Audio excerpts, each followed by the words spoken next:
Hey you, it's not what you go through that defines you. You can't help that. It's what you do after you've gone through it that really tests who you are.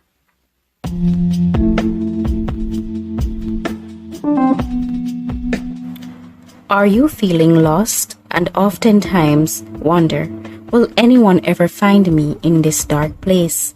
I feel you, I see you, I was there until I found Jesus and His grace. Welcome to the If It's Just One podcast. I'm your host, Stashani Atkins. I must admit I don't have it all together, but I believe with a little encouragement we will make it to heaven together. We oftentimes underestimate the power of one, but Jesus left the 99 for one. And so, if this podcast only reaches one person, that's all that matters. This podcast will be focused on encouraging you, my brothers and sisters, to rise above the challenges that prevent us from being who God has called us to be. Stay tuned. We really need each other. Hey guys, welcome back to another episode of the If It's Just One podcast. I'm at episode 12 entitled, Your Past Does Not Define You. Everyone has a past. Some pasts are filled with darkness, abuse, accidents, mistakes, fears, while others are filled with light. Great experiences, happy memories, happy childhood, while others are a mixture of both light and darkness. No matter what our past experiences are, we cannot allow them to define us. We cannot allow our past to dictate our lives. Somewhere, someone is afraid to love again because of what has happened in the past. Someone is afraid to put their heart into what they do because of what has happened in the past. Someone has one foot in and one foot out because of what has happened in the past. Some of us find it hard to be vulnerable because of what has happened in the past. We can't trust people or ourselves because of what has happened in the past.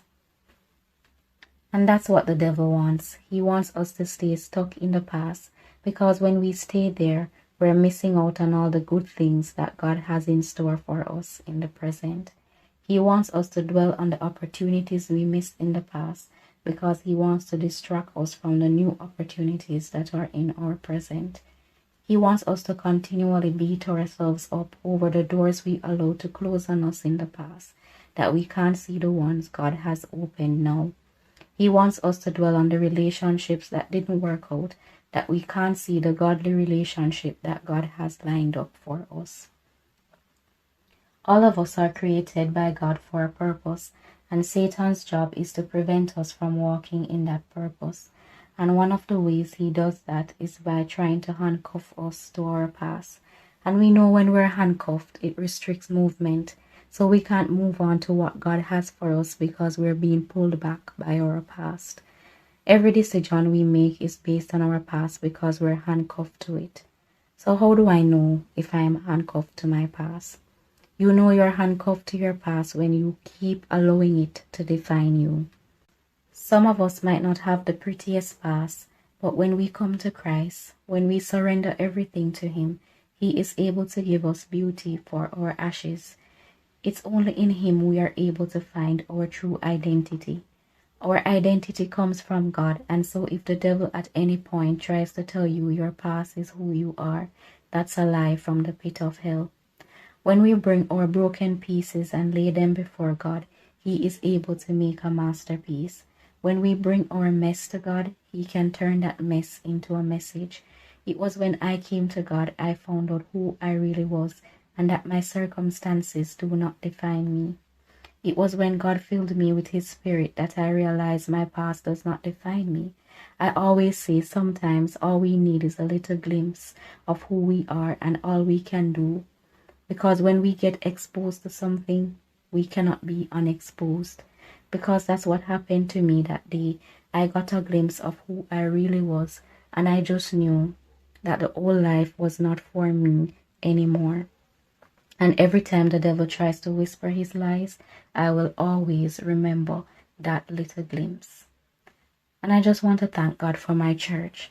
No matter where I go in this world, I will always remember my church because that's where I encountered God. That's where I found peace when there was a storm on the inside of me. I love Jeremiah 18 verses 1 to 4. God told Jeremiah to go down to the potter's house and he would speak to him there.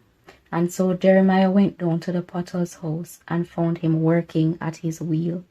And the vessel made of clay was marred, meaning the appearance has been impaired. It's not how it's supposed to look in the potter's hand. And so the potter made over the vessel again as it seemed good to him. This is such a beautiful picture because God is the potter and we are the clay. And sometimes we're so marred from our past experiences, we don't even look the same anymore. We hardly smile anymore. And God is saying, no, this is not the child I have created. You weren't supposed to turn out this way. But the Bible said the potter did not throw the clay away, but he made another vessel as it seemed fit to him. And that's what God does with us, despite of the mess we have made of ourselves in this sinful world. And even if we have no control over what has happened to us, God refuses to throw us away. Instead, he makes us over into what he wants us to be. How beautiful it is for us to be clay in the hands of such a gracious, merciful, and loving potter. There's a story in the Bible of a man named Paul. He didn't have the prettiest past, but still God chose him. The story is found in Acts chapter 9. So Paul was previously called Saul. He was known for persecuting the church. He would utter threats. He was eager to kill the followers of God. But one day he encountered God on the road to Damascus, and that's when his life changed. Now there was a believer in Damascus called Ananias, and God came to him in a vision saying he should go and ask for a man named Saul to lay hands on him. But hear what Ananias said to God. He said, Lord, I have heard many people talk about the terrible things this man has done to believers in Jerusalem, and he is authorized by the leading priests to arrest everyone who calls upon his name. What stood out the most from this story is that no matter how dark our past is, God is still willing to use us, and there will be people like Ananias who may want to resurface who we were and what we have done, but God doesn't call the qualified, he qualifies the called. While with the world we may need a good track record to be qualified for a job, with God it seems as if it is our bad track record that qualifies us, because it's in this that we get to see God's goodness and his grace, and that we're never too far gone, and it is God who determines if we're qualified for something and not our past. I also believe that our past should make us better and not bitter. Our past should make us wiser because we can look back on where we went wrong and try not to make those mistakes again. We should know what works for us and what does not. We should know what we're willing to entertain and what we're not willing to entertain. We cannot talk about the past though without talking about the importance of healing from it. It is important to heal from our past so it doesn't affect how we show up in the world. We should heal from our past so we can form healthy relationships and we don't think that everyone is out to get us. And we need to heal for us. We need to be able to be at peace with ourselves, and we should be able to enjoy our own company and not be haunted by our past. So, if there's any brother or sister listening today and you feel like you're handcuffed to your past and you can never have a beautiful present or future with the ugly past that you have, that's a lie from the pit of hell. You are one step away from being free from the chains and shackles of your past.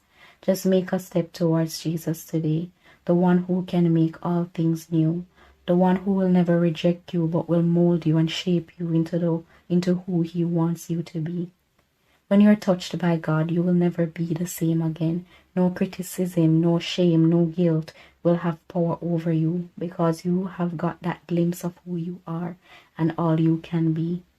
2 Corinthians 5 verse 17 says, Therefore, if any man be in Christ, he is a new creature. All things are passed away. Behold, all things are made new. That's what will happen if you give your life to him. You will be a new person, free from the pain of the past. If you are struggling with breaking free from your past, God sees you. Turn to Him, and you will realize He has already left the 99 to free you from your past.